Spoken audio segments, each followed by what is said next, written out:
ভোটের আগেই উত্তপ্ত কেশপুর, পতাকা লাগানোকে কেন্দ্র করে তৃণমূল বিজেপির মধ্যে সংঘর্ষ। যে ছবি আপনাদের দেখাবো, ভোটের আগেই উত্তপ্ত কেশপুর, পতাকা লাগানোকে ঘিরে অশান্তি, তৃণমূল বিজেপির মধ্যে সংঘর্ষ।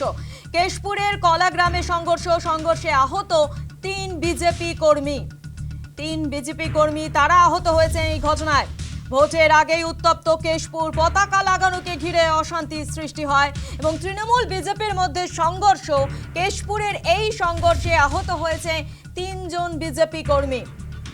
যে ছবি আপনাদের দেখানো হচ্ছে কেশপুরের ছবি, কেশপুরে যে ঘটনা ঘটেছে তৃণমূল বিজেপির মধ্যে সংঘর্ষের ঘটনা।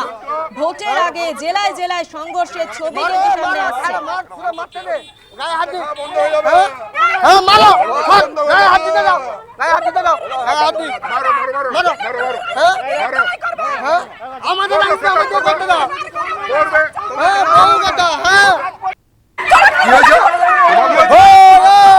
আপনাদের শোনাবো আহত বিজেপি কর্মীরা তারা কি বলছেন।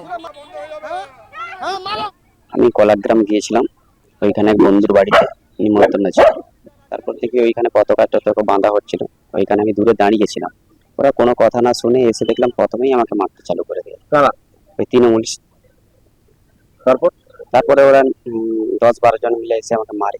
ওইখানে চোট হয়েছে, হাতে চোট হয়েছে, রড দিয়ে মেরেছে, বাঁশের বড় ইয়ে দিয়ে বাতা দিয়ে মেরেছে। আপনার কি কানে তো কান কেটে হ্যাঁ, কান কেটে গেছে, হাত চোট হয়েছে। মানে মূলত পতাকা লাগানোকে কেন্দ্র করে গন্ডগোল।